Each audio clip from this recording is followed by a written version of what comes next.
जय जय श्री राधे बांके बिहारी लाल की जय। साथियों, आज हम ब्रज 84 कोस की परिक्रमा के उस स्थान पर पहुंच चुके हैं जहां पर श्री कृष्ण जी के 8 सखा थे, जिसमें से एक स्तोक कृष्ण, जिसका तोस नाम से उनको जानते हैं। और ये तोस गांव उन्हीं के नाम से पड़ा है। उनका नाम था स्तोक कृष्ण, तब से उनका नाम तोस गांव रख दिया गया है। तो आज हम उनकी गौशाला पे खड़े हैं। मंदिर यहीं गांव में है। उनके दर्शन कराएंगे आपको। और जैसे राधा रानी जी की अष्ट सखियां थीं, और ऐसे ही श्री कृष्ण जी के अष्ट सखा थे। तो साथियों, जैसा कि आप सभी जानते हैं, हम जितनी भी बातें बोलते हैं वो प्रमाणित बोलते हैं। अपने ग्रंथों में लिखी हुई स्थानों पर ही हम आपको लेके जाते हैं। जिन जिन स्थानों का हमें ग्रंथों में लिखा हुआ मिलता है, उन्हीं उन्हीं स्थानों पर आपको जाके हम लेके जाते हैं। अब ये स्तोक कृष्ण हैं, इनके बारे में हमें श्रीमद् भागवत में मिला है। इनका पुराण ये देखें आप, इसका प्रमाण मिला है हमें। इस प्रमाण में आप देख सकते हैं, स्तोक कृष्ण, अंश, श्रीदामा, सुबल, अर्जुन, विशाल, ऋषभ, ये सभी यहाँ पर लीला करने के लिए आए, खेलने के लिए आए।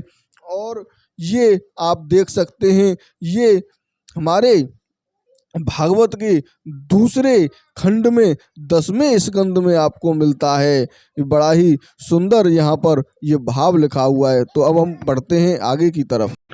तो श्री कृष्ण जी के जो अष्ट सखा हैं, उसमें श्रीदामा, सुबल, स्तोक कृष्ण, अर्जुन, विषबंधु, मन सौक्य, सुबल, बली और प्राण भानु हैं। तो अगर आप यहाँ पर आना चाहते हैं तो ये जो रास्ता देख रहे हैं आप, ये आ रहा है राल से। और अगर आप इधर की तरफ देखेंगे तो पहुंच जाएंगे सीधे तोस गांव में। तो चलते हैं तोस गांव में। तो हम आ चुके हैं श्री स्तोक कृष्ण तोस सखा मंदिर। और ये आप देख रहे हैं, ये तोस गांव में स्थित है। अगर आप इधर की तरफ देखेंगे तो आप इधर से चले जाएंगे राल की तरफ, और इधर से गांव से बाहर यहीं पर पास में ही बहुलावन, जहां पर एक श्रापित गाय को श्री कृष्ण जी की कैसे कृपा हुई, ये आप देख रहे हैं। ये जो मंदिर है, ये पूरा पानी में ऊपर तक खड़ा हुआ है, और ये बहुत ही प्राचीन मंदिर है। और जैसे ही हम इस मंदिर के अंदर प्रवेश करते हैं तो आप देख रहे हैं, यहाँ पर एक पुल जैसा यहाँ पर बना हुआ है। तो यहीं पर प्राचीन श्री तोस सखा मंदिर, गांव तोस, ये देखें आप, कितने अद्भुत दर्शन आप यहाँ पर तोस सखा जी के कर रहे हैं। जय हो, जय हो, जय हो। तो यहाँ के जो सेवायत हैं, उनसे यहाँ की अद्भुत महिमा के बारे में आपको अवगत कराते हैं। तो अभी हम मंदिर के पीछे की तरफ चल रहे हैं, जहाँ पर एक और अद्भुत, यहाँ पर श्री कृष्ण जी के जो सखा हैं, इनका बहुत ही सुंदर आप ये मंदिर देख रहे हैं। और यहीं पर यहाँ के जो सेवायत जी हैं, उनसे आपको यहाँ की अद्भुत महिमा के बारे में अवगत कराते हैं। तो ये आप यहाँ पर देख रहे हैं, ये कौन है महाराज? ये आपके जो है वो भैरवनाथ। अच्छा, भैरवनाथ बाबा है। तो ये आप यहाँ पर दर्शन कर रहे हैं भैरवनाथ जी के। बहुत ही अद्भुत दर्शन हैं ये। और अब हम चलते हैं और आपको अवगत कराते हैं, यहाँ के सेवायत जी से आपको अवगत कराते हैं तोस सखा जो श्री कृष्ण जी के, क्या इनकी सेवा रहती थी, श्री कृष्ण जी की किस सेवा में ये तत्पर रहते थे। अगर आप ये देखेंगे तो इनका जो हाथ है ये बहुत ही अद्भुत है, और इसके बारे में किस तरीके से ये सेवा के लिए तत्पर रहते थे उसके बारे में अवगत कराते हैं। ये तो सका महाराज हैं, जो ठाकुर जी को जो नृत्य करना सिखाया, वो उनकी कला थी। उन्होंने इनको बताया, ये कला सिखाई। हाँ।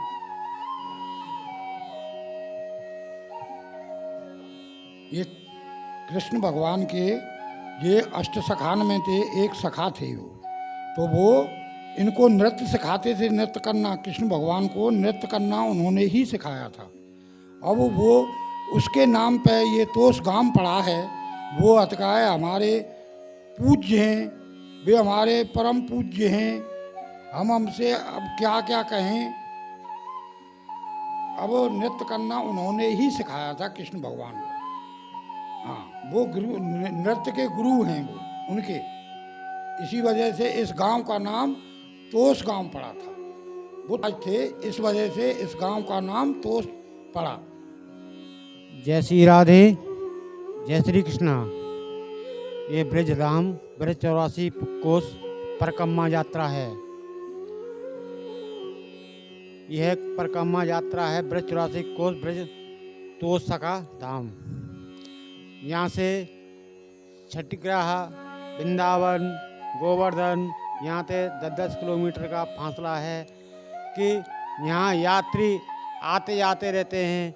ये तोष सका है, तोष कुंड भी है। पर यहाँ जय श्री राधे, जय श्री कृष्णा। मैं आपका मित्र विनोद कुमार।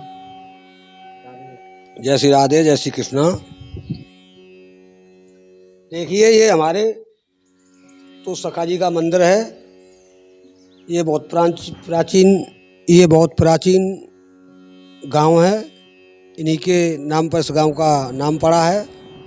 और ये भगवान श्री कृष्ण को नृत्य करना तो सखा जी ने ही सिखाया है। वैसे कृष्ण भगवान के 8 सखा हैं, उनमें से एक तोष सखा है। ये गांव तोष में है। तोष गांव ब्रज 84 कोस का मुख्य मार्ग का गांव है। यहाँ होके भक्त लोग दर्शन करते हुए साल भर में कई बार, 1-2 बार तो मुख्य रूप से ज़्यादा भीड़ आती है। यात्रा जब ब्रज 40 कोस की यात्रा होती है तब उस समय पर ज़्यादा भीड़ होती है यहाँ पर। और ये ब्रज 40 कोस की यात्रा करने वाले यात्री पहले भोलावन, पहले शांतनु कुंड, शांतनु कुंड से भोलावन, भोलावन से तो सखा मंदिर के दर्शन, और वहाँ से बिहारवन में भी बताते हैं कि राधा जी ने भगवान कृष्ण को छड़ी लगाकर नृत्य करना सिखाया था। ये बहुत ही ब्रजवासियों के लिए अलौकिक क्षेत्र है। बिहारवन में रात को रासलीला भी किया करते थे भगवान श्री कृष्ण। और यहाँ होके, जैसा कि आपको पता है कि भगवान श्री कृष्ण जी के 8 सखा थे। 8 सखा में से ये पहला गांव है जिसका नाम है स्तोक कृष्ण, जिसको तोष नाम से लोग जानते हैं। अब जो 8 सखा हैं और श्री कृष्ण जी की 16,108 रानियां थीं और 8 पटरानियां भी थीं। इन सबसे अलग थीं राधा, जो कि भगवान श्री कृष्ण की प्रेयसी थीं। हालांकि श्री कृष्ण जी चाहकर भी राधा से विवाह नहीं कर पाए। वहीं उनकी पत्नियों की बात की जाए तो भगवान श्री कृष्ण के साथ हमेशा रुक्मणी का ही नाम लिया जाता है। लेकिन द्वारकाधीश भगवान कृष्ण की रुक्मणी के अलावा प्रमुख रानियां थीं और पटरानियां भी थीं। भगवान श्री कृष्ण की प्रमुख 8 पटरानियां थीं, जिसमें से उनके नाम हैं रुक्मणी, जामवंती, सत्यभामा, कालिंदी, मित्रवृंदा, नग्नजिती, रोहिणी और लक्ष्मणा। तो इस प्रकार से प्रमुख 8 पटरानियां हैं। तो रुक्मणी जो प्राणों के अनुसार कथा है, भगवान श्री कृष्ण की सबसे यानी पहली पत्नी रुक्मणी थी, जिन्हें देवी लक्ष्मी का अवतार माना जाता है। कहा यह भी जाता है कि रुक्मणी श्री कृष्ण से विवाह करना चाहती थी। वह मन ही मन श्री कृष्ण को अपना पति मान लिया था, लेकिन उनके भाई रुक्मी को ये विवाह मंजूर नहीं था। इसलिए उन्हें कान्हा जी ने भागकर शादी करनी पड़ी। दूसरी जो पटरानी थी वो थी जामवंती। श्री कृष्ण जी की दूसरी पत्नी का नाम जामवंती था। अब जामवंती राजा जामवंत की पुत्री थी। दरअसल में भगवान श्री कृष्ण पर मणि चुराने का आरोप लगा। श्री कृष्ण को पता चला कि मणि पूर्व जन्म के भक्त जामवंत के पास है। जामवंती जी कृष्ण को पहचान नहीं पाई, इसीलिए उन्होंने कहा कृष्ण जी को कि मणि दे दो आप और साथ ही अपनी बेटी जामवंती संग उनका विवाह करा दो। तब पता चला श्री कृष्ण के बारे में, तब उनका विवाह श्री कृष्ण जी के साथ में हुआ। अब तीसरी थी सत्यभामा, भगवान श्री कृष्ण की पत्नी सत्यभामा राजा सत्यजित की बेटी थी। कहा यह भी जाता है कि मणि को चोरी करने का आरोप कृष्ण पर लगा था, वही मणि उन्हीं की थी। जैसे ही कृष्ण ने उनकी जो मणि उन्हें वापस सुजित को वापस दी तो वो लज्जित हो गए। फिर उन्होंने भगवान से माफी मांगते हुए अपनी बेटी का विवाह श्री कृष्ण जी के साथ सत्यभामा का विवाह करवा दिया। चौथी थी कालिंदी। कालिंदी भगवान कृष्ण की चौथी और काफी ज्यादा ये पौराणिक मान्यताओं के अनुसार कालिंदी सूर्य भगवान की पुत्री थी, जिन्होंने श्री कृष्ण को पति रूप में पाने के लिए कठोर तप किया। उन्हीं की इच्छा पूरी करने के लिए भगवान ने उनसे विवाह किया था।